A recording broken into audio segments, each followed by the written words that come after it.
Bueno, en primer lugar, buenas tardes y decir que es un honor para mí estar en el Museo del Prado, agradecer esta invitación que a mí me colma la verdad, de respeto y de alegría, y también agradecer a Paula Jiménez de Parga, que es mi agente literaria y que ha coordinado este evento. Esta charla, que después espero que podemos incluso a lo mejor tener un poco de diálogo, si quieren hacer preguntas, espero que tengamos un poco de tiempo, versa sobre las mujeres surrealistas. Pero voy a empezar, van a ver que, vamos a empezar, me he permitido una, dijéramos, no es ninguna broma, pero una cita al Museo del Prado, porque yo vine expresamente desde Barcelona para ver este esfuerzo que ellos habían hecho en mostrar el arte de mujeres artistas en otros siglos.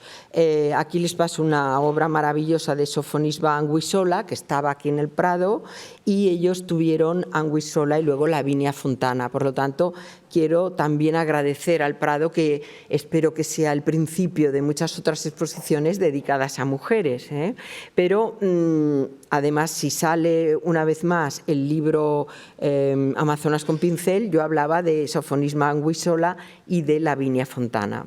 O sea que va perfectamente esta pequeña cita en homenaje a las pintoras de todos los siglos.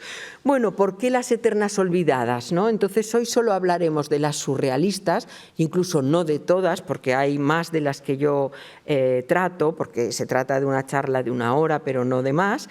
En parte porque yo, por ser especialista en Dora Maar y en Miró, también en Joan Miró, me ha interesado desde siempre mucho el surrealismo.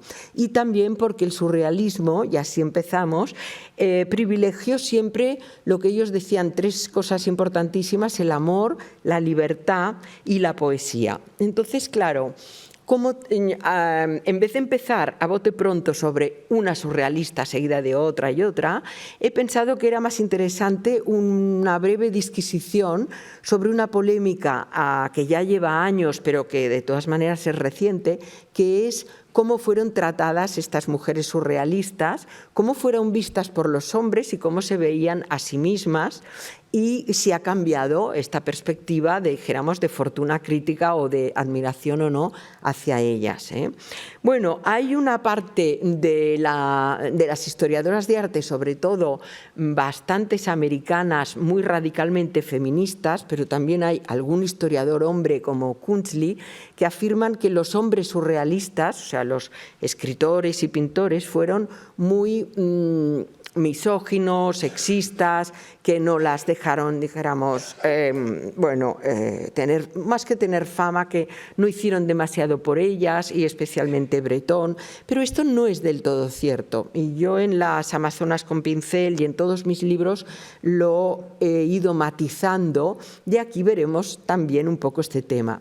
La primera imagen es esta muy famosa imagen de varios poetas muy conocidos, porque vemos, a ver si sé hacerlo, sí, a Breton, André Breton a la izquierda, y luego vemos a Paul Éluard a su lado, y detrás aquí está Georges Prasinos, que era el hermano de Gisèle Prasinos, que es esta adolescente, niña, Benjamin Peret y René Char, o sea, muchos grandes poetas surrealistas hombres, que miran con respeto y mucha atención a una niña de unos 13 años que está leyendo sus poemas y sus cuentos. Y ella era Gisèle Prasinos, que luego, evidentemente, se hizo ya mucho más famosa, que también pintó, pero es una imagen que yo la traigo para que se vea que Breton, no siempre, pero que de todas maneras publicó a mujeres surrealistas como Dora Maar o Toussaint o Claude Cahn en El Amour Fou, en revistas como La Revolución Surrealista u otras, y aunque no hicieron muchísimo por ellas, no es cierto que no hicieran nada, ni mucho menos, o que no las admiraran. Lo que sucede es que al hablar de este tema también podríamos o deberíamos añadir que si ellas no brillaron tanto en su época es porque tuvieron los mismos problemas que las que aspiraban a ser arquitectas o médicas o científicas, ¿no? Es decir, era las limitaciones con que se topaban las mujeres, también las creadoras, sobre todo en los años 30. Esto, bueno, 20, 30, 40, y esto fue mejorando a lo largo de la posguerra, y sobre todo las surrealistas mujeres se empezaron a conocer y a estudiar a partir de los años 80.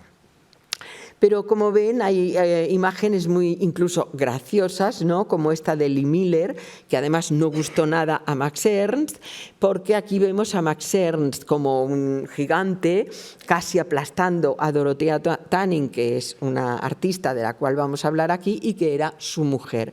Porque vamos a ver que hay muchas parejas, hombre y mujer, artistas, pintores, surrealistas, ¿vale?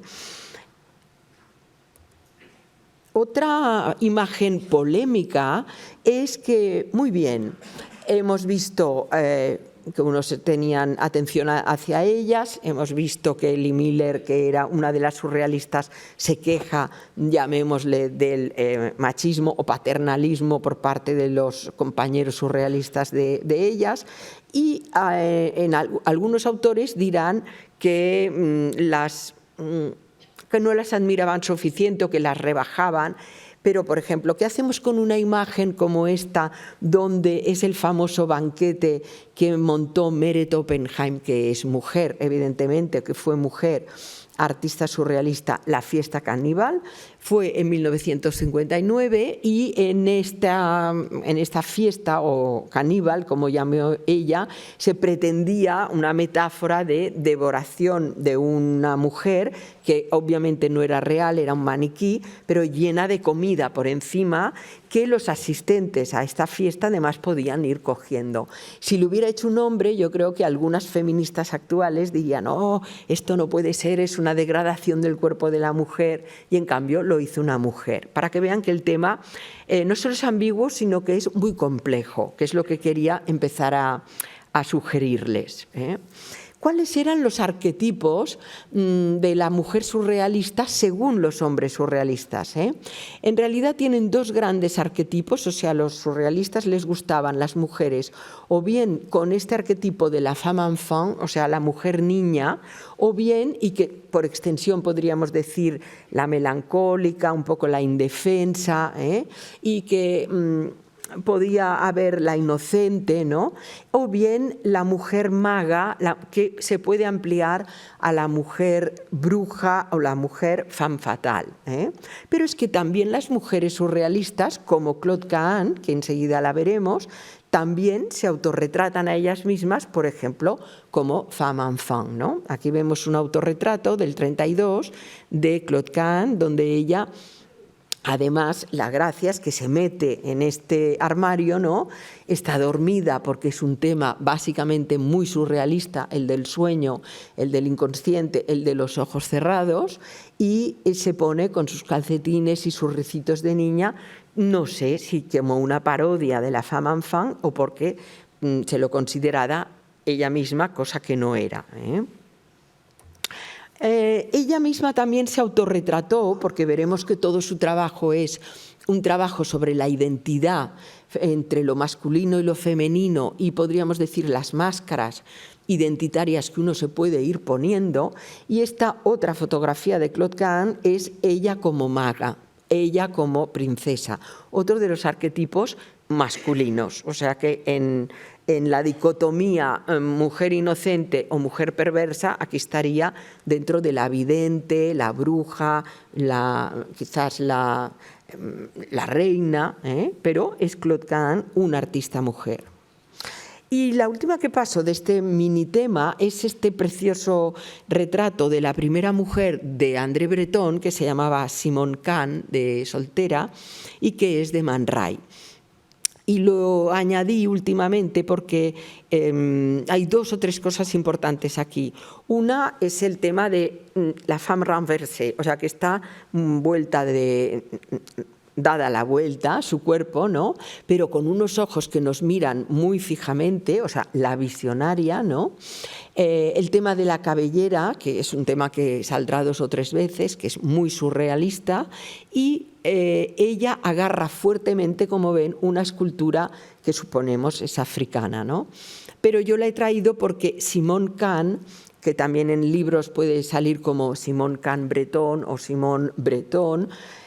Fue una mujer extraordinaria, que ahora yo estoy esperando que salga la biografía sobre ella, porque es una de las pocas que nadie ha escrito la biografía, porque la llamaban la enciclopedia, o sea, lo sabía todo, y se ve que en las reuniones, en los cafés, famosas reuniones surrealistas, pues decían, si esto no lo sabemos, la enciclopedia lo sabrá. O sea, ella realmente lo sabía todo. Y tuvo una vida interesante, la pena es que no escribió muchas cartas, pero sobre todo llevó una galería muy profesional de arte en la posguerra, es decir, que es una mujer para nada ni tonta, ni mujer infantil, nada de los arquetipos que hemos visto anteriormente. Bueno, me quedaba sobre esta presentación de cómo ven los hombres o cómo se ven las mujeres a sí mismas en el surrealismo, que es de Hans Bellmer, un autor surrealista, como saben, que es Única atada. Única Zurn, que hoy trataremos, era su amante en la posguerra, y aquí, como pueden ver, nos la tiene atada, como si fuera una carne para el asador, ¿no? Con lo cual alguna feminista radical podría decir, bueno, es una agresión al cuerpo de la mujer, es un ataque al desnudo femenino natural o idealizado. Lo que pasa es que Hans Bellmer es el autor, que hoy no vamos a hablar aquí porque hablamos de mujeres, pero de las famosas muñecas, que son cuerpos desarticulados, y el cuerpo fragmentado o incluso atacado o aquí acordoneado, ¿no? Es también un tema surrealista, es decir, que se puede ver como una experimentación simplemente formal. Y vamos a empezar con la primera de ellas, que he puesto a Lee Miller.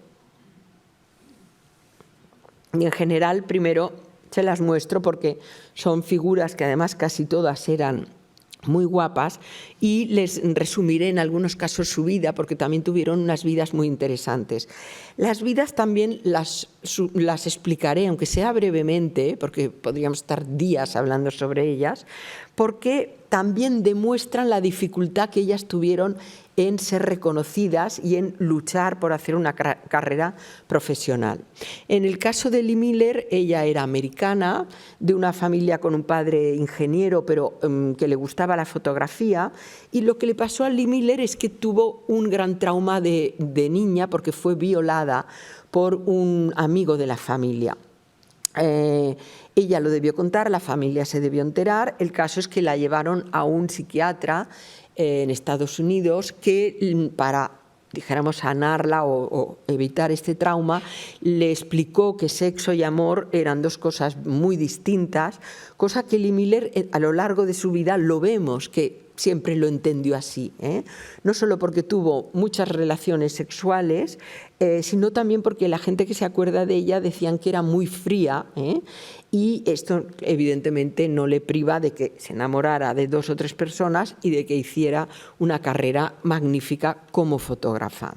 El caso es que ella se fue a París, primero era tan guapa que hizo de maniquí para, no me acuerdo si era Harper's Bazaar o Vogue, y entonces se va a París para estudiar fotografía, porque ya le gustaba, porque lo había visto en su padre, etc. Y allí va y pregunta a Man Ray y le dice si puede ser su asistente. Man Ray le dice que sí, no solo es su asistente, sino a su amante, y fueron amantes varios años. Y con Man Ray, que es un tema muy bonito, es el tema de un poco que yo había calificado como devoradas por los genios, o sea, ella es asistente, pero ella inventa cosas con él, un poco como pasaba con Dora Maar y Picasso, que lo veremos, porque, por ejemplo, inventan la solarización por un pequeño despiste, y es que están con la cámara oscura, bueno, con la habitación completamente a oscuras para revelar una foto, y entonces Lee Miller se pega un susto pensando que le sube un ratoncito por la pierna, pega un grito, enciende la luz, y entonces en la foto que se estaba revelando se crea esta aura que es la solarización, es decir, que de un accidente, como muchas veces pasa, se crea una técnica nueva. Esta es una foto de de Lee de Mary Taylor, que la he traído porque ven esta imagen de mujer tan bella, o sea, este elogio de la belleza femenina que hace el surrealismo, ¿no?, que la idealiza, pero luego hay esta técnica de Man Ray, que es aislar los rostros en un fondo completamente negro, con lo cual parece que floten en el aire, y también la importancia dada a la cabellera femenina, que ya hemos dicho que era un tema típico de ellos. Aquí hay otra cabellera, pero esta tiene incluso sentido del humor. Es el retrato de Joseph Cornell, un gran artista, que seguro que ustedes han visto alguna reproducción. Es el que hace unas cajitas muy pequeñas, llenas de objetos. A veces hay muñecas, a veces hay pequeñas bolas, y yo creo que hay uno en la colección Thyssen, y quizás hay uno en el Reina.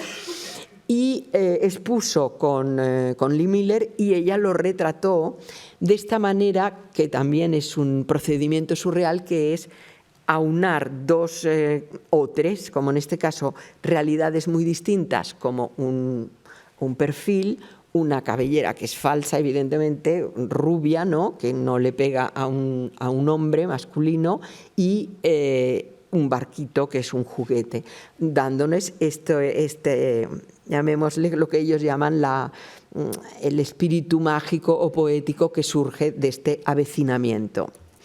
Bueno, antes de esto, lo que les quería contar, a ver si sé tirar para atrás. Sí, vale. Antes de acabar con Lee Miller, digamos un poco sobre su vida. Es decir, fue amante de Man Ray, y entonces, lo digo porque no podemos hacer toda una exposición sobre Lee, pero la vida es fascinante. Entonces se enamora de un egipcio multimillonario, se aburre en Egipto porque ella no era nada burguesa y la vida de rica no la complace, y entonces conoce a Roland Penrose, que fue un gran historiador de arte, y dijéramos conoce a Picasso y renueva su contacto con el surrealismo también. Y lo que sucede es que cuando estalla la Segunda Guerra Mundial, en el 39, como ella es fotógrafa, pide ser reportera de guerra para Vogue.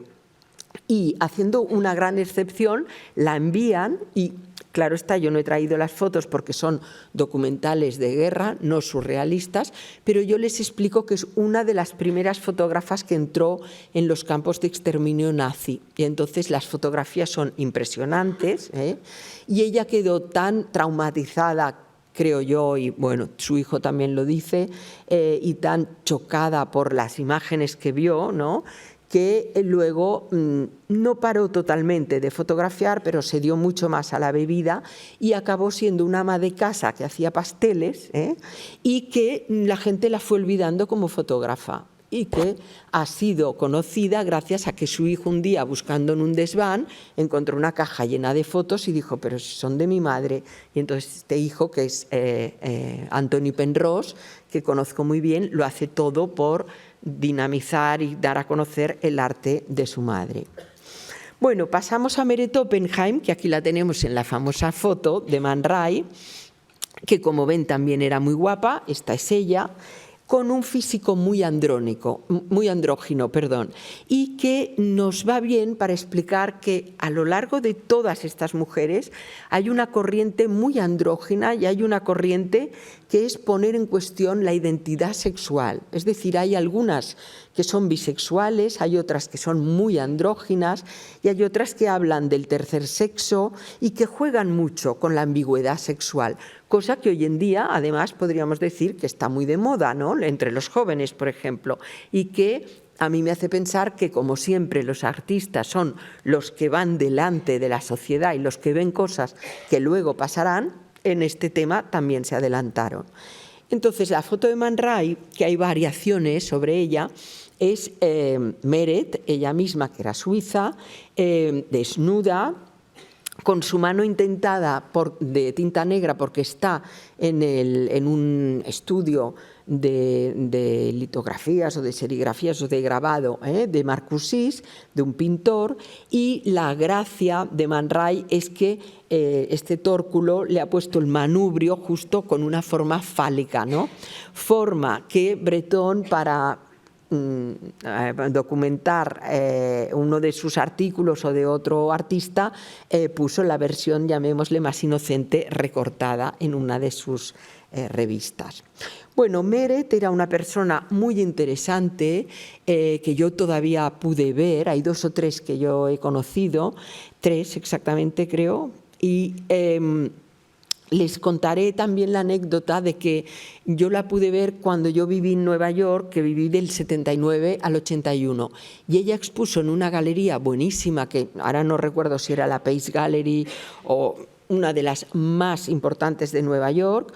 Estábamos en el año 80, exponía Meret Oppenheim y asistentes 3 personas. O sea, recuerdo a Frederic Amat, un artista catalán que quizás les suene a ustedes, pues otra persona que pasaba por allá, los de la galería y yo, que además yo, como tenía 28 o 29 años, no me atreví, estas cosas que uno es tonto, ¿no?, cuando es joven, no me atreví a pedirle ni un autógrafo ni a hablar con ella. O sea, pensaba, mira, es Meret Oppenheim. Y luego con el tiempo he pensado, caramba, qué drama que en el año 80 nadie la conociera, ¿no? Ella es la creadora de la famosa taza en piel que está en el MoMA de Nueva York. Y además ya fue comprada en los años 30, o sea, en el 36 o 37, y que surge de una anécdota que estaban con Picasso en uno de estos cafés de París, y Picasso, que siempre tenía ideas, pero que también robaba ideas, como sabemos, ¿no? Era un gran chupador de ideas de otros, como muchos grandes artistas, dijo, mira, todo se puede forrar de piel. Y entonces ella dijo, sí, por ejemplo, esta taza, que era una taza de café, y la cucharilla y el plato. Entonces ella lo hizo. Lo hizo, enseguida se puso en la exposición de objetos del año 36 en París, y aquí es donde ya lo vieron y lo compraron en el MoMA, y luego ella hizo también una pulsera, sobre todo hizo muchos objetos de los cuales veremos alguno más. Por ejemplo, este, que se llama Mi Gobernanta, ahora no me acuerdo dónde está, pero también les he traído los 3 más famosos. Y Meret me gusta haberla leído por sus comentarios sobre el arte y lo que es una mujer artista. Por ejemplo, ella dice, en el arte no hay sexo, todo artista es hombre o mujer o masculino y femenino, todos llevamos las 2 cosas. Que bueno, es una teoría que también es clásica, que se sabe, y que pues quizás hay unos que las mujeres desarrollamos una parte más femenina y los hombres otra parte más masculina, y ella opina que los artistas son ambas cosas. Ella realmente fue bisexual, tuvo amantes mujeres y luego se casó con un hombre, y esta se llama Mi Gobernanta, y son 2, como ven, 2 zapatos muy elegantes, blancos, también atados como para ser servidos como se sirve un tajo redondo, ¿no?, y con sus perifollos como si fuera una carne. Y ella, preguntada sobre el significado de esta pieza, dijo que le recordaban a su gobernanta, la que les había cuidado de niñas, o a ella de niña y de adolescente, y por la cual ella desarrolló mucho amor, y que ponerlas tan juntos era como en un acto de placer, decía ella, como muslos unidos en un acto de placer. Esto era su explicación. Bueno, y luego está Le Curey, que es la ardilla traducida, que simplemente es una imitación, porque claro está, si no, no duraría, de una jarra de cerveza, y una forma, una vez más vemos pelo, como ven aquí, que imita la cola de una ardilla.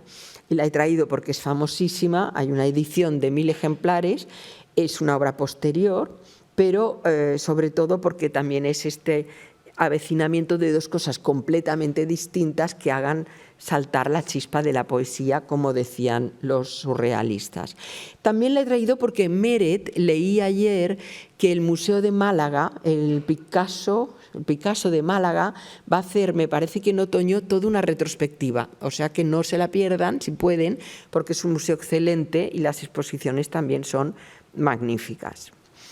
Bueno, esta es Toussaint, que en realidad se llamaba un nombre mucho más complicado, pero ella se lo cambió, era checa, por Toussaint, que se dice que viene de citoyen en francés, o sea, ciudadano, o bien del checo, de una expresión que es yo, to, je, on, es él, porque ella se vestía de hombre y hablaba en masculino. O sea, ahora que las feministas hablan en femenino, ella era justo al revés. A lo mejor en vez de la mar, bueno, el mar tiene los dos artículos, pero hablaba en masculino.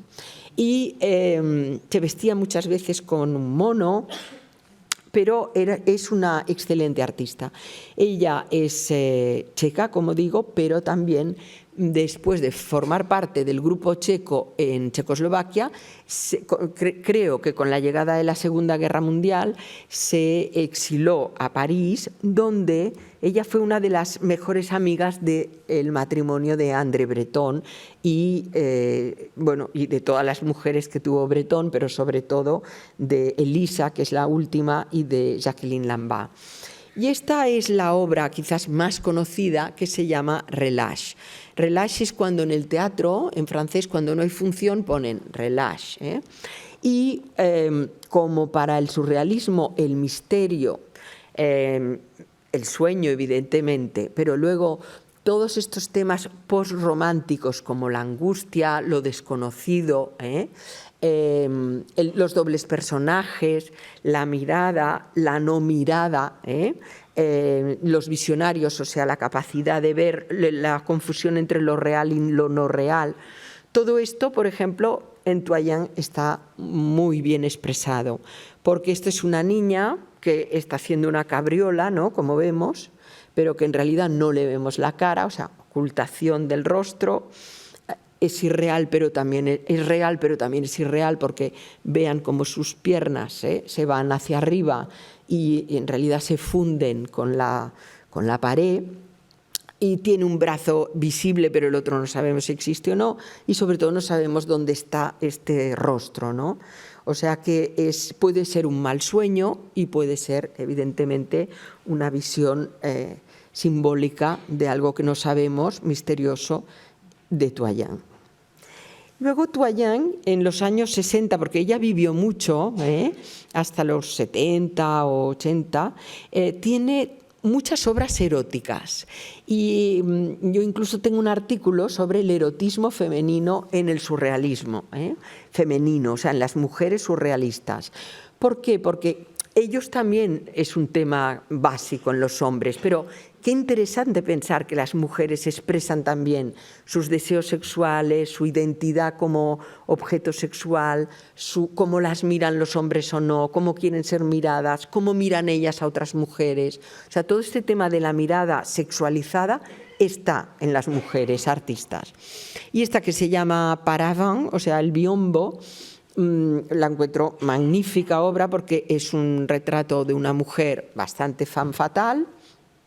No tiene rostro, una vez más, pero tiene un vestido que podríamos decir es muy sexy, pero donde le tocaría tener el sexo o realmente en toda la parte baja, en vez de sexo, tiene un tigre o una figura con unos labios mitad humanos, mitad animales. O sea, una vez más, también este tema de la metamorfosis, que es un tema típico del movimiento.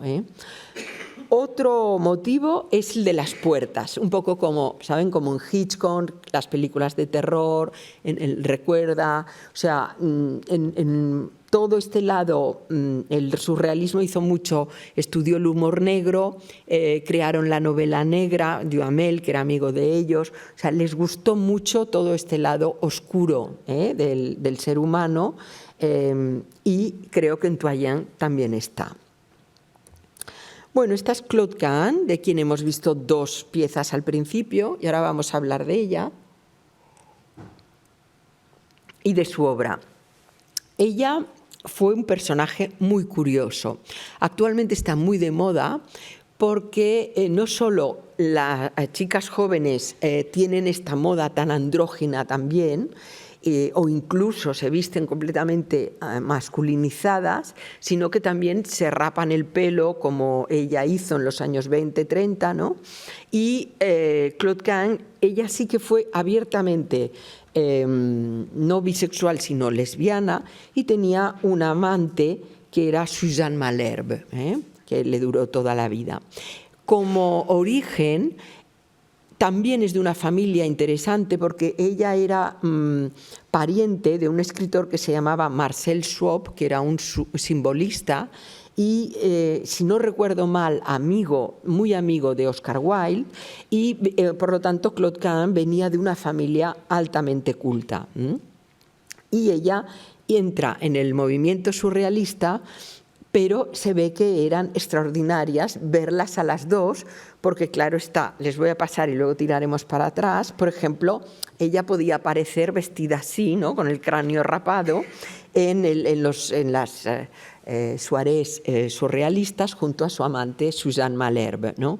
Cosa que, por ejemplo, a Breton, que aborrecía el homosexualismo masculino, no decía nada del femenino, pero yo tuve una gran amiga mía que conoció muy bien a muchos surrealistas y que era la legataria universal del poeta Michaud, del gran poeta Michaud, y que le pregunté directamente, ¿cómo era Claude Cahn? ¿Y qué decía Breton? Dice, me parece que cada vez que las veía entrar decía, estas dos loquitas, como queriendo decir, son las más raras de todo el grupo. O sea, lo que pasaba a lo mejor a los hombres, en las mujeres le chocaba, ¿no? Entonces, Claude Cahn, ¿por qué está tan de moda hoy en día? Porque en realidad su obra es un precedente de una artista actual muy conocida, que es Cindy Sherman, que también juega con la identidad, con la máscara.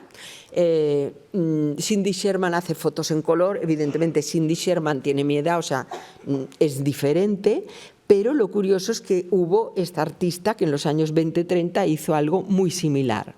Entonces, bueno, en la anterior, como ven, ella se juega a parecer un hombre y es muy bonita la foto porque está frente a un espejo, con lo cual es el desdoblamiento de la personalidad, donde aún parece más masculino en su reflejo.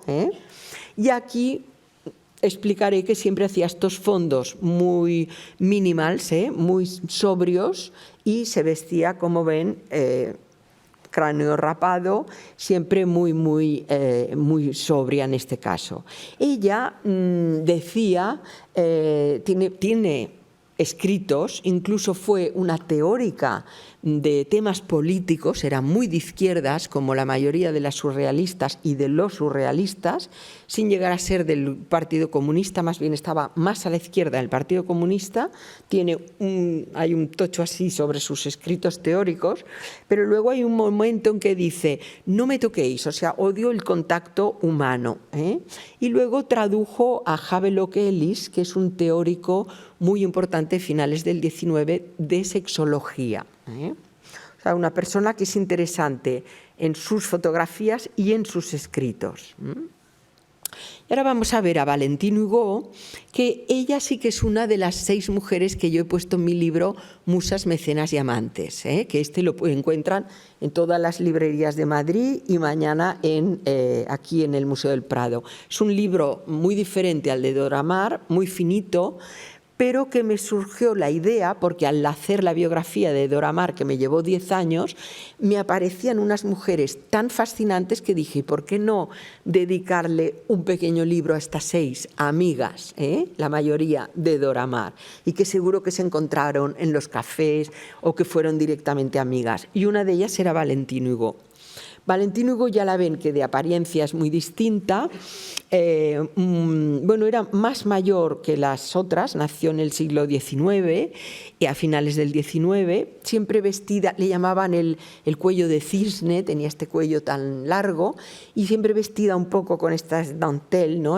Un poco a la manera ochocentista, pero no venía de una familia rica, venía de una familia de un padre profesor de música, y ella ya se fue a París para estudiar. Entró en Bellas Artes, que había una sección para señoritas, porque a principios de siglo no podían entrar como con los hombres en la propia École des Beaux-Arts, y estudió, y además es una excelente, sobre todo, dibujante y grabadora. En Francia hemos hecho un libro, 3 autores, sobre Valentine Hugo, que bueno, aún no está traducido al castellano, pero que entonces al estudiar sobre ella me di cuenta de qué personaje era. Y se hizo mecenas, por esto la pongo, sobre todo de músicos. O sea, ella ayudó mucho a lo que se llama el grupo de los 6, Ravel y todo el grupo de los 6, Satie, íntima de Cocteau, y entonces, aunque estaba casada con Jean Hugo, por eso se llama Valentine Hugo, porque de soltera se llamaba Gros, ella se enamoró perdidamente de André Breton. André Breton, dijéramos que se dejó querer, porque la historia sentimental solo duró el año 31, viajaron juntos, pero se pelearon mucho porque ella era muy celosa, pero ella siempre le siguió teniendo esta admiración total, ¿no? Y ahora veremos que traigo 2 piezas. Una de ellas es porque a mí me encanta la parte del surrealismo objetual, que es muy inventiva, y esto es un vestido que ella misma se confeccionó, y se confeccionó muchos, para los famosos bailes del conde Etienne de Beaumont, que los hizo en los 20, en los 30 y luego en los 50, y yo creo que se acabaron en los 60. Pero lo bonito es que Valentine Hugo, que también yo tuve otra amiga en París que la conoció muy bien, me dijo, no, es que ella cosía, bordaba, y a veces los hacía en papel, pero a veces en tela, y nos hacía vestidos a las otras a veces. Y este es una preciosidad porque se llama Los 4 continentes. Entonces, como ven, ella lleva 2 máscaras, supongo yo que la de la izquierda es, como ven, la de América, y la de la derecha podría ser Asia o podría ser Europa, ¿no? Seguramente al darse la vuelta estarían los otros 2 continentes. Bueno, y tiene un magnífico, pero preciosísimo y muy sugerente objeto que está en el Pompidou, en el Centro Pompidou, que ha sido legado por las herederas de Breton, que son Aube, su hija, y Elisa, su última mujer, y que se llama objeto surrealista. En el año 31 hubo como una moda, o sea, Dalí fue el primero que dijo, pues yo voy a hacer objetos. Hizo un objeto con un zapato y una serie de cosas. Miró, hizo otro, y todos jugaban un poco a decir, vamos a hacer objetos surrealistas. Y Valentine Hugo hizo este dedicado a Breton. Y personalmente me parece que es uno de los objetos, llamémosle del arte erótico surrealista, más bellos, ¿no? Porque son 2 guantes, uno blanco y uno rojo, que la mano roja no se sabe si son de hombre o mujer, o si uno es de hombre y otro mujer, pero hay uno que muy sugerentemente, ¿no?, se mete dentro de la otra mano, ¿no? Y está el tema del azar con los dados, y el dado ha sido tirado en un juego de azar que hace de fondo. Bien, Valentine Hugo, no podemos contar toda su vida, pero digamos que esta tarea de mecenas fue muy buena porque, por ejemplo, hizo de intermediaria de muchas cosas. Y esto es lo que yo he intentado reivindicar en mi librito Musas, Mecenas y Amantes. O sea, leyendo sobre ellas me daba cuenta de que en muchos libros no salen estas mujeres, cuando, por ejemplo, si se hizo el ballet Parade, ¿no?, es porque Valentine Hugo puso juntos a Satie, que era un gran amigo de ella, Cocteau, que era un íntimo amigo de ella, y Picasso. Y entonces las cartas, todas estas cartas, pues claro, Cocteau dice, tenemos a Picasso que nos hará los decorados, ¿no? Y Satie dice, qué bien. O sea, y todo esto es porque ella tenía un salón y los ponía juntos, y de ahí surgían estos maravillosos proyectos, ¿no?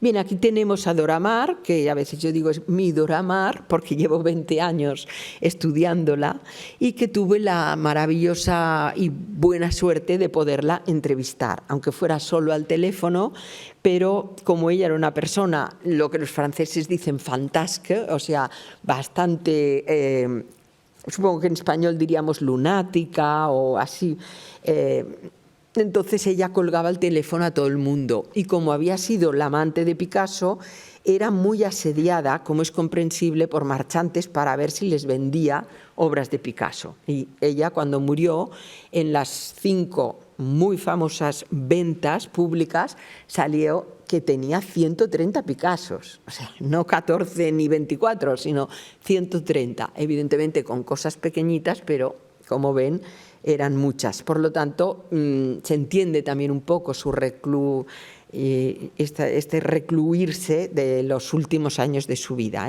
Era una mujer fascinante, lo verán si leen mi biografía Dora Maar, y era una mujer guapa, un poco altiva, pero también muy humana, de izquierdas en su juventud, que luego pasó a ser de derechas, y muy culta sobre todo, y que conmigo personalmente fue muy generosa, porque creo que tuve la suerte de decirle: mire, Madame Maar, yo no quiero hablar de Picasso, yo quiero hablar de usted. O sea, yo empecé así y supongo que entendió que yo era muy honesta y le dije: yo quiero hablar de sus fotografías, porque ahora verán que ella era una excelente fotógrafa. Y le dije además que yo creía que no estaban bien estudiadas, que la gente conocía 5 o 6, pero que seguro que había hecho muchas más, y que si me lo permitía la iba a entrevistar y que si pudiera haría una exposición sobre sus fotografías, cosa que por fin hice, porque al final he hecho 5, pero en el 95, en el 94 la entrevisté, en 95 ya hicimos una en Valencia y luego una triple por toda Europa y luego hice una en Venecia en el año 14. Y si ustedes quieren ver todavía a Dora Maar, una gran retrospectiva, está en la Tate de Londres, que ahora está a punto de acabar porque irá al Getty de Los Ángeles. Bien, aquí fotografiada por Dora Maar. Y vean, por ejemplo, esta fotografía bastante famosa, una de sus fotografías famosas, donde vemos otro tema bonito, que es que, claro está, los fotógrafos para ganarse la vida muchas veces trabajan para la publicidad o para la moda. Y Dora Maar también, aunque venía de una familia rica porque su padre era un gran arquitecto, tuvo la suerte de que le puso un estudio, pero ella hizo mucha fotografía profesional. Y esto es para una loción capilar que se llamaba Petrolan, que a lo mejor alguien mayor todavía se acuerda. En Francia se acuerdan de Petrolan y en Suiza, etcétera, y que juega con la idea de que la cabellera femenina parece un mar con este barquito que simplemente es un juguete.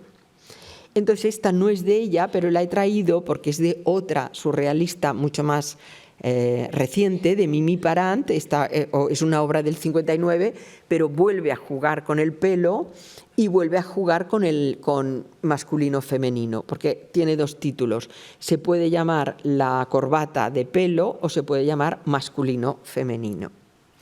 Bueno, esta es una obra muy famosa de Dora Maar,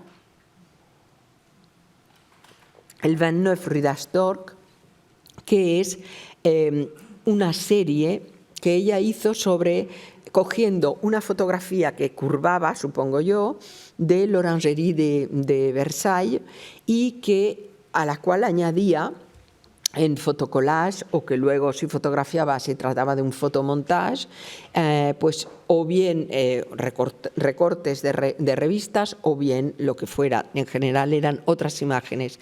Esta yo le pregunté directamente: ¿qué es esta figurita? Y me dijo: no, es un objet trouvé, o sea, es un objeto encontrado al cual ella le une esta cabeza de pájaro, muy fálica por otro lado, y que también se asemeja a algunas estatuillas arcaicas de la antigua Grecia. Y esta, que también es una de sus más famosas, es el simulador. Se ha dicho, porque ahora les contaré que ella tuvo un ataque de locura pasajero, por suerte, pero que es muy interesante cómo esta serie de fotos, ¿no?, donde se curvan la arquitectura se curva o bien se pone del revés, son como una metáfora de desarreglos psíquicos, o bien evidentemente de sueños o de angustias o de cuando uno tiene un mal sueño. Y aquí ella ha sido muy inteligente porque ha dado la vuelta a la arquitectura y ha puesto a un niño que también está haciendo una cabriola, dándose la vuelta. Con lo cual hay esta idea un poco hitchcockiana de torbellino, podríamos decir incluso psíquico. Y no sé si tengo... Bueno, voy a tirar para atrás. Entonces, no podemos hoy hablar mucho de Dora Maar, pero yo he emplazado al Prado a que me pueden invitar cuando quieran solo a hablar de ella, pero digamos que ella conoció a Picasso en el 36, se hizo amante, duró 10 años esta relación hasta que él conoció a François Gillot y sobre todo ella intervino mucho, podríamos decir, no en la politización, pero sí, por ejemplo, en la radicalización de Picasso durante la Guerra Civil al hacer el Guernica y al ya decidirse que estaba a favor del bando republicano, porque Picasso en realidad no era nada un artista político, no le interesaba demasiado la política, sus temas eran otros, pero llevado por el bombardeo de Guernica y porque Dora Maar seguramente le estaba premiando a que se posicionara, como se dice ahora, pues hizo el Guernica que ella fotografió. Y ahora estamos con Frida, y aquí la tienen con Diego Rivera, que durante casi toda su vida fue llamada Madame Rivera. O sea, en los escritos, incluso cuando ella exponía decían Madame Rivera. O sea, era la mujer, la esposa de Diego Rivera. Esta es una obra muy fuerte, como ven, muy rara, que se llama Mi nacimiento. Y Mi nacimiento está hecha después de la muerte de su madre. O sea, se murió en el 31, esto es del 32, como ven es muy traumático, su madre no tiene una vez más ni rostro, hay muy pocas obras donde sea el acto de dar a luz, he leído en los libros, y detrás hay una Virgen de los Dolores, ¿no? Y ella, se ve que cuando su madre murió no quiso ni ir al hospital de tanto que lloraba.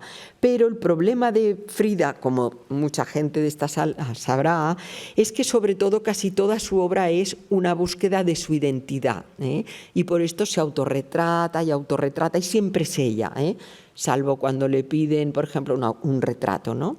Entonces aquí la vemos con collar de espinas, porque sabemos que ella tuvo primero poliomielitis cuando era niña, pero luego un horrible accidente cuando tenía, no sé, quizás 17 o 18 años o 16, pero en fin, una joven que donde iba en el tranvía fue atropellado, fue cruzado por un camión o lo que fuera, pero que ella se le atravesó todo su cuerpo un hierro y de resultas de lo cual tuvo 12 operaciones, tuvo que llevar un corsé, es decir, que el tema del dolor y de sus operaciones y el no poder tener hijos, por ejemplo, pues, o los abortos que tuvo, es un tema recurrente en su obra.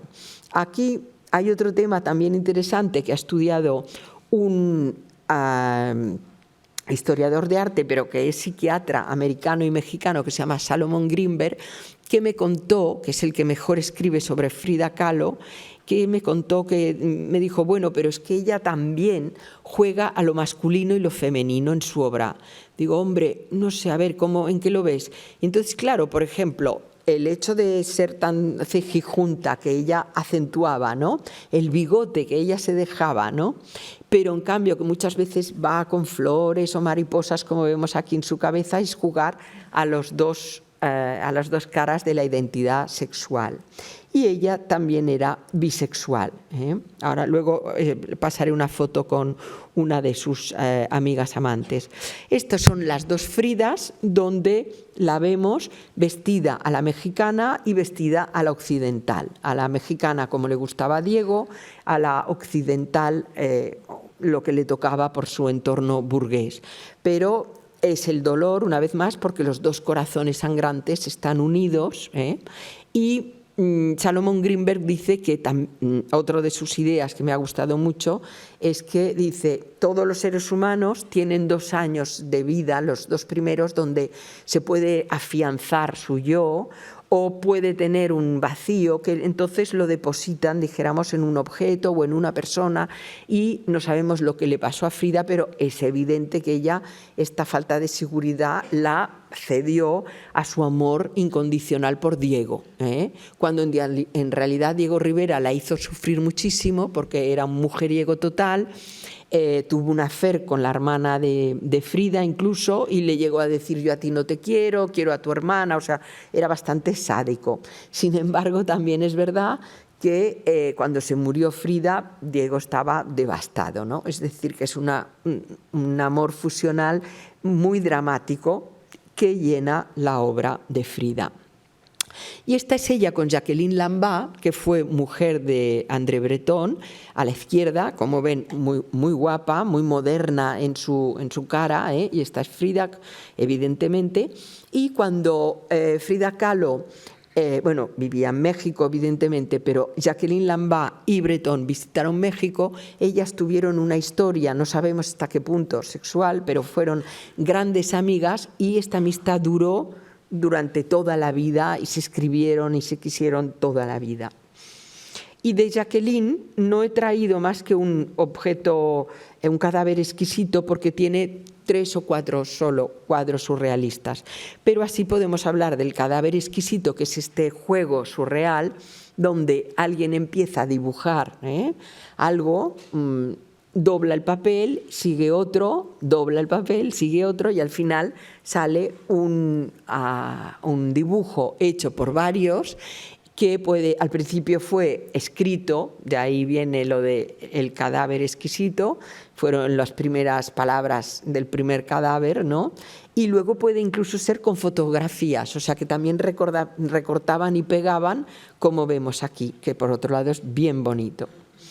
Aquí tenemos a Kay Sage, a mano derecha, que fue mujer de Yves Tanguy, de la cual solo pasó una porque es menos conocida, pero muy poco en España, y interesante también. Norteamericana, que primero se casa con un millonario italiano y luego conoce en París a Tanguy, y ella ya era pintora, y pinta estos retratos femeninos brutales, porque no tienen rostro, porque también hay como una ausencia o un desarreglo físico o una brutalidad, porque no hay expresión ninguna, y sobre todo porque están o envueltos o que están hechos de arquitecturas muy opresivas. Esto es lo típico del arte de Kay Sage. Y ahora vamos a ver a Leonora Carrington, que aquí la vemos con Max Ernst, su amante.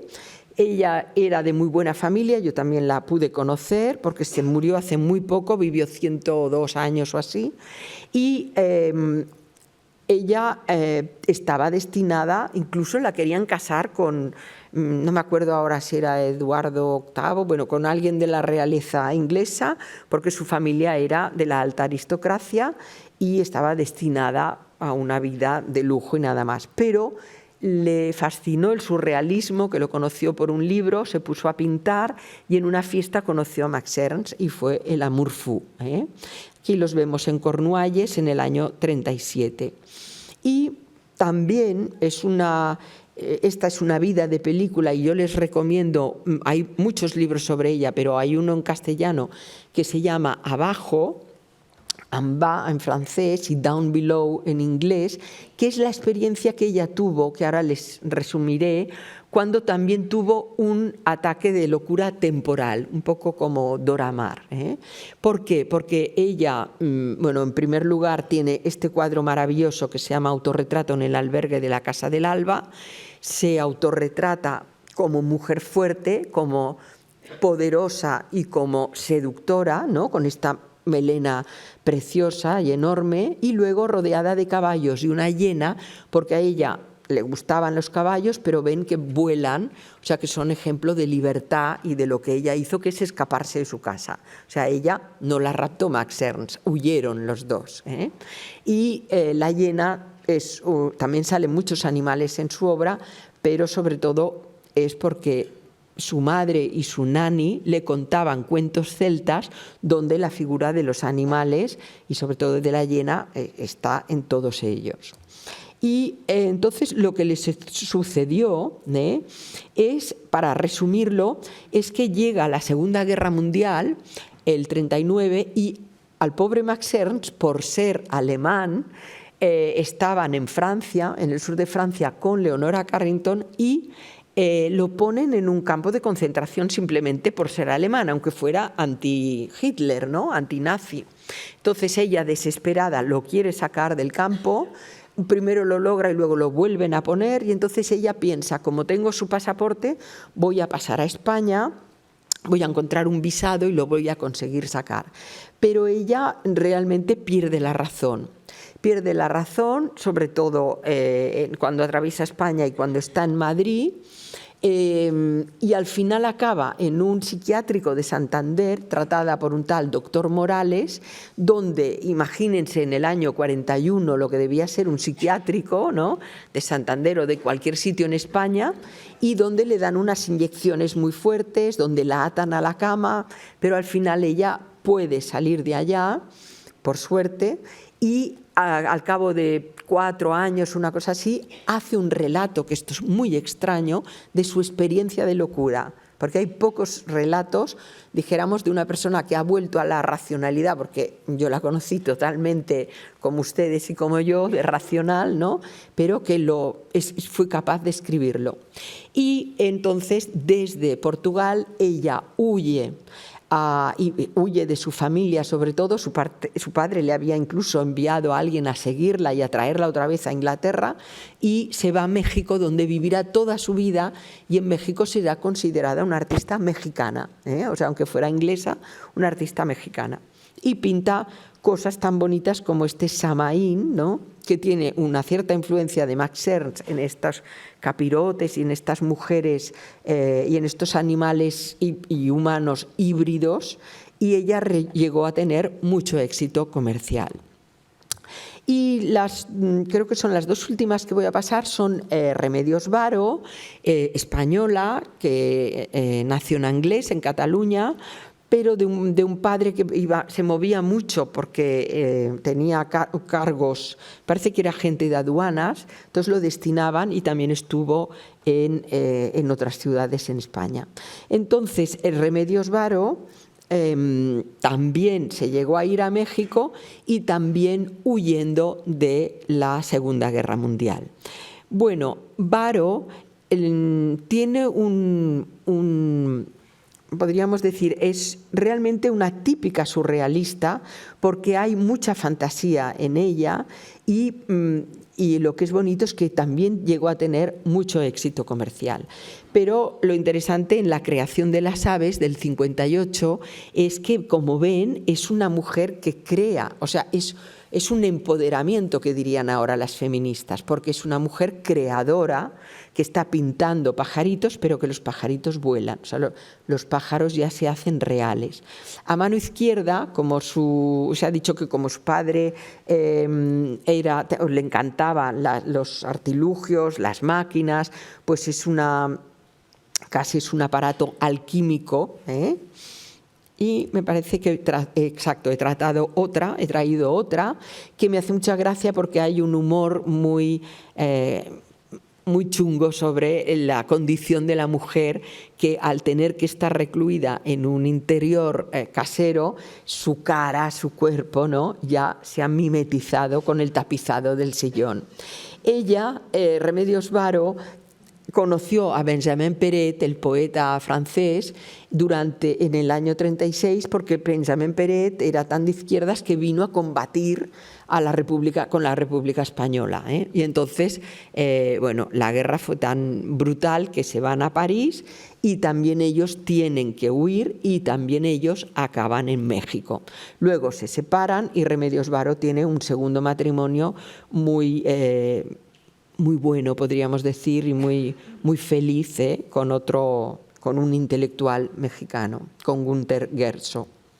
Aquí vemos a Remedios Varo y Benjamin Péret en este collage tan bonito, donde a la izquierda es ella y a la derecha es la cara del poeta Péret.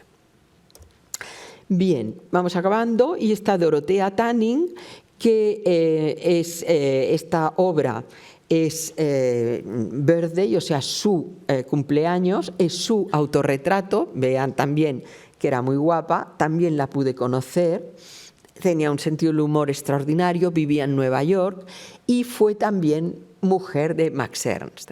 Ahora contaremos un poco por qué. Porque lo que sucede es que Max Ernst, que era otro mujeriego, pero además muy inteligente y un poco cínico, cuando llega la Segunda Guerra Mundial, su amante no lo puede sacar, pero entonces él conoce a Peggy Guggenheim, que es la famosa millonaria americana, y que lo salva realmente de su campo de concentración, de Marsella, y que lo lleva en su avión privado a Estados Unidos, y que se casa con él. Lo que pasa es que todos sabemos que se casa bastante por interés, Max Ernst, y entonces en el año 40 y pico conoce a Dorothea Tanning, que es esta entonces joven pintora, tan guapa, tan interesante, y que aquí se autorretrata, esta es una de sus obras más famosas, como una mujer bastante barroca, medio desnuda, pero con un vestido antiguo y con 2 o 3 elementos muy surreales. Las puertas misteriosas que se abren, el híbrido, este extraño insecto raro animal a sus pies, y luego unas amenazantes ramas que parece que la vayan a devorar. Y la otra, muy famosa, de Dorothea Tanning, es Eine kleine Nachtmusik, porque ¿qué hay más raro, más misterioso, más maravilloso que unas niñas que se asustan por un girasol, ¿no? O unas niñas que ven un girasol gigante y que una parece que lo vaya a interpelar, pero por otro lado se le eriza la cabellera. Y una vez más, las puertas que no sabemos a dónde dan. Bueno, Dorothea Tanning, que yo pude conocer cuando ella todavía estaba muy bien, debía tener 70 años o 80, luego la llevé en Madrid, que vino a Madrid, y estaba también su sobrina, y mi anécdota es que era Dorothea Tanning a sus 80 años la que le decía a su sobrina: pero ¿por qué no te pintas más los labios de rojo? O sea, era ella la que hacía que su sobrina fuera más sexy, ¿no? Ella, que era una señora ya madurita. Aquí vemos a Unica Thurn, la que hemos visto atada como un tajo redondo antes por Hans Bellmer, que fue una actriz de joven, muy guapa, y que ella fue alemana, incluso trabajó para la UFA, que era la empresa de los nazis para el cine, ¿no? Y que con la Segunda Guerra Mundial también se va a París, huye de los nazis y se hace amante de Bellmer. Única, ella sí que fue podríamos decir, una loca, porque incluso entraba y salía voluntariamente de los asilos psiquiátricos porque realmente tenía delirios, esquizofrenia, pero ella misma se internó, y ella misma también es autora de unos libros que yo también les recomiendo, donde hay El hombre jazmín y luego Retiro en la Maison Blanche, en la Casa Blanca, que era el nombre de su psiquiátrico, se llamaba La Casa Blanca. Y luego es autora de unos dibujos muy bellos, que les pasó solo uno, que son muy parecidos a lo que hacen los locos o los autores del llamado Art Brut, que son como medio animales, medio híbridos, muy casi como gestuales solamente, y que tuvieron éxito en su momento. Luego está Maruja Mayo, otra española, muy graciosa, que también la vi en Madrid en los 70, pero de lejos, nunca hablé con ella, que murió también muy tarde en Madrid, y aquí la vemos con Andy Warhol en Madrid. Esta era una rebelde total, se decía que debajo de su abrigo de piel a veces iba desnuda y hacía así y lo abría. Esto me lo contó Juan Manuel Bonet, el famoso crítico y amigo mío, que me lo dijo: sí, Vicky, mira, aquella señora, porque yo la conocí con él, que ves allá, que nadie habla con ella tampoco, dice, es una señora muy importante en las vanguardias españolas, me dijo. Esto debía ser en el 71, 72. Y ella es una artista buenísima, que hoy en día también ya de considerable fama y buen éxito comercial, que ha tenido retrospectivas, que Guillermo de Osma está haciendo su catálogo razonado, y aquí vemos Espantapájaros, una obra de los años 30, porque esto es lo que corresponde más a su momento surrealista. Es una visión dantesca de España. Estamos en el 30, mezcla un poco la España negra, mezcla también la idea de los arrabales de la escuela de Vallecas, pero también lo que hablaban Buñuel y Dalí del asno podrido. Ella era íntima de Buñuel, de Dalí y de García Lorca, y yo siempre que escribo de ella digo, pero ¿y por qué no salen en todas las biografías de ellos? Porque no se habla de Maruja Mayo. O sea, eran 4, no eran 3 hombres, eran ellos 3 con Maruja Mayo en todas las salidas al campo, a los bares, a las juergas. Bueno, luego fue muy amiga de Neruda, y al final vivió en América Latina y luego, como digo, volvió a España. De la época de América Latina hay estas obras maravillosas que son estas, llamémosle composiciones vegetales, donde aquí tenemos el racimo de uvas, que es muy realista, pero pudiera ser un poco surreal, porque también puede ser una metáfora del sexo femenino, ¿vale? Y la última que vamos a ver es Ángeles Santos, otra española, cuya obra es muy desigual, pero que tiene un breve periodo surrealista, y me gusta acabar con ella para que vean la dificultad de estas mujeres en ser artistas. Ángeles Santos era catalana, nació en Portbou, también vivió en diferentes sitios, también en Valladolid y en Madrid, también por los cargos del padre, y aquí la tienen a ella de joven, pero cuando está en Madrid pinta este extraordinario óleo que se llama Un Mundo, que lo tienen en el Reina Sofía, o sea, muy cerca, y que es una obra enorme que causó sensación. O sea, Guillermo Díaz Plaja, García Lorca, Ortega y Gasset, todos ellos dijeron, bueno, es la revelación del arte joven en España. Y como ella era tan joven, la llamaban Angelita Santos.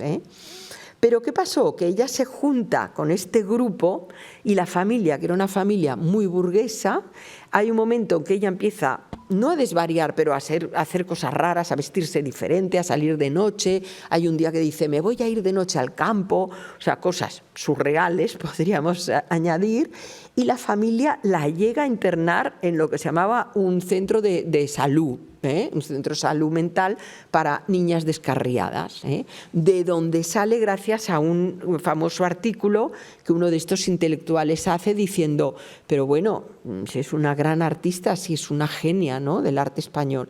Entonces la sacan, pero ¿qué pasa? Que ella, y por ahí quiero explicar la dificultad a veces y la opresión de estas familias en los años 20, 30 y 40, ¿no? Ella la hacen volver a Barcelona y allá conoce a Grau Sala, se casa con él, entra en este ambiente de pintores mucho más, podríamos decir, comerciales y tradicionales, y abandona totalmente el surrealismo y se dedica, y con esto casi acabo, se dedica a pintar pues floreros, paisajes, ¿no?, jardines, con maestría porque sabía pintar, pero ya entre nosotros ya tiene muchísimo menos interés. Y vive muchísimos años, hace muy poco que se ha muerto, y su obra es paulatinamente reconocida, pero de una forma muy reciente. Cuando yo estudiaba nadie sabía quién era Ángeles Santos. Y les paso solamente un detalle de la obra. Bueno, como ven, es un cubo que es el mundo, según ella, pero sobre todo es el mundo visto como por marcianos y marcianas, se ha dicho, en su día en los periódicos de la época. Y aquí tenemos simplemente estas chicas que tocan la flauta o el arpa, muy raras, también con la cabeza rapada, como van algunas hoy en día, y que nos explican esta visión tan tan rara, tan imaginativa, que muchas de ellas pudieron llegar a tener y que tanto les costó demostrar y exponer. Y eso es todo. Vamos a ver si hay algunas preguntas. Gracias.